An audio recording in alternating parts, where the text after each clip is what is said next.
नमस्कार। चलिए आज बात करते हैं एक ऐसे हाई प्रोफाइल केस की जिसमें एक मशहूर यूट्यूबर का नाम आया है और जिसके साथ जुड़े हैं फेम, कानून और कई गंभीर आरोप। ये कहानी काफी उलझी हुई है। सोचिए, एक जाना माना यूट्यूबर, कुछ वायरल वीडियोस और एक रेव पार्टी जिसमें चौंकाने वाले दावे किए गए, सांपों का जिक्र, जहर की बातें और अब तो मनी लॉन्ड्रिंग की जांच भी। तो इन सुर्खियों के पीछे की असल कहानी क्या है और सरकारी रिकॉर्ड्स क्या कहते हैं? आइए इसकी पड़ताल करते हैं। हाँ, आगे बढ़ने से पहले एक बात बिल्कुल साफ कर दें, हम जो भी बात करेंगे वो पब्लिक में मौजूद रिपोर्ट्स और अदालती दस्तावेजों पर आधारित है। हमारा मकसद सिर्फ तथ्यों को सामने रखना है।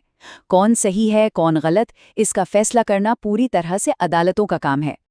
तो ये सब शुरू कहाँ से हुआ? वो कौन सी पार्टी थी, वो कौन सा वीडियो था जिसने एक छोटे से विवाद को एक नेशनल इन्वेस्टिगेशन में बदल दिया? चलिए कहानी की शुरुआत से शुरू करते हैं। इस मामले की टाइमलाइन को देखें तो पता चलता है कि ये कैसे धीरे धीरे बड़ा होता गया। देखिए, मई 2024 में नोएडा की एक रेव पार्टी का वीडियो वायरल होता है और पुलिस की शुरुआती जांच शुरू हो जाती है। बात यही नहीं रुकती। सितंबर 2024 आते आते मामला इतना बढ़ गया कि ईडी यानी एनफोर्समेंट डायरेक्टरेट ने मनी लॉन्ड्रिंग के एंगल से जांच शुरू कर दी। और फिर जनवरी 2025 में एक गवाह ने धमकी मिलने की शिकायत कर दी, जिसके बाद कोर्ट ने एक और एफआईआर का आदेश दे दिया। मतलब मामला और भी ज्यादा पेचीदा हो गया। ठीक है, तो टाइमलाइन तो समझ आ गई। अब जरा उन आरोपों पर गौर करते हैं जो इस पूरे विवाद के केंद्र में हैं।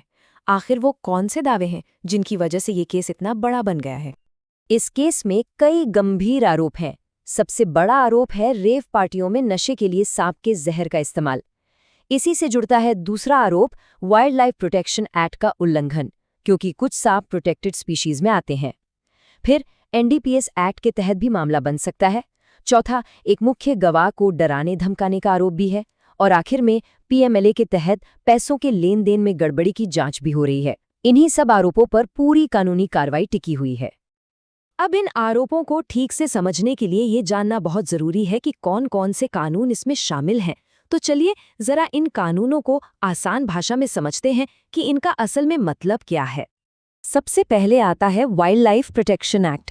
जैसा कि नाम से ही जाहिर है, ये कानून जंगली जानवरों, पक्षियों और पेड़ पौधों को बचाने के लिए है। अगर कोई संरक्षित प्रजाति के सांपों को पकड़ता है, रखता है या उनका इस्तेमाल करता है, तो वो इस कानून के तहत एक गंभीर अपराध माना जाता है। अगला है एनडीपीएस एक्ट, यानी नशीली दवाओं से जुड़ा कानून। यहाँ पर एक बहुत ही पेचीदा सवाल उठता है, क्या सांप के जहर को जब उसे नशे के लिए इस्तेमाल किया जाए तो उसे एक साइकोट्रॉपिक सब्सटेंस माना जा सकता है? जांच एजेंसियां इसी सवाल का जवाब ढूंढ रही हैं। और फिर आता है पीएमएलए, यानी prevention of money laundering act. इसी कानून की वजह से इस केस में ईडी की एंट्री हुई। ईडी ये जांच कर रही है कि जो पैसा इस सब में लगा है वो कहां से आया और उसका लेन देन कैसे हुआ। अच्छा, कानूनी बातें तो हो गईं। अब आते हैं इस मामले के सबसे जरूरी पहलू पर, यानी तथ्य क्या है और मीडिया में क्या चल रहा है। इन दोनों के बीच का फर्क समझना बहुत बहुत जरूरी है।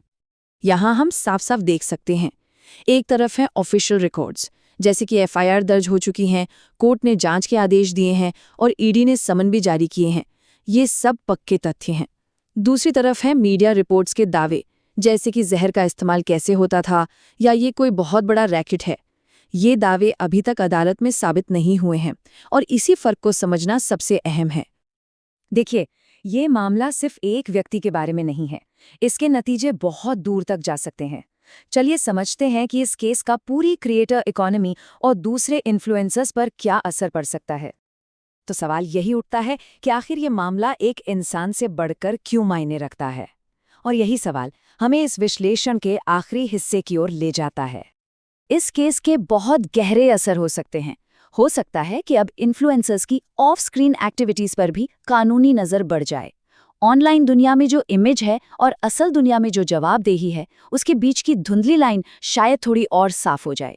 ये भी दिखाता है कि कानूनी पचड़े किसी भी इन्फ्लुएंसर के ब्रांड और करियर पर कितना असर डाल सकते हैं। कुल मिलाकर ये भारत की क्रिएटर इकोनॉमी के लिए एक टेस्ट केस जैसा है। तो आखिर में ताज़ा स्थिति क्या है? सीधी सी बात है, केस अभी भी चल रहा है। अलग अलग अदालतों में इसकी कार्रवाई चल रही है और अभी तक कोई अंतिम फैसला नहीं आया है। तो क्या हम कह सकते हैं कि प्रसिद्धि, कानून और जवाबदेही का ये जो टकराव है, ये इन्फ्लुएंसर्स के लिए एक नए दौर की शुरुआत है? ये एक बड़ा सवाल है जो हमें सोचने पर मजबूर करता है कि डिजिटल दुनिया में शोहरत की क्या कीमत होती है और जिम्मेदारी की हद कहाँ से शुरू होती है।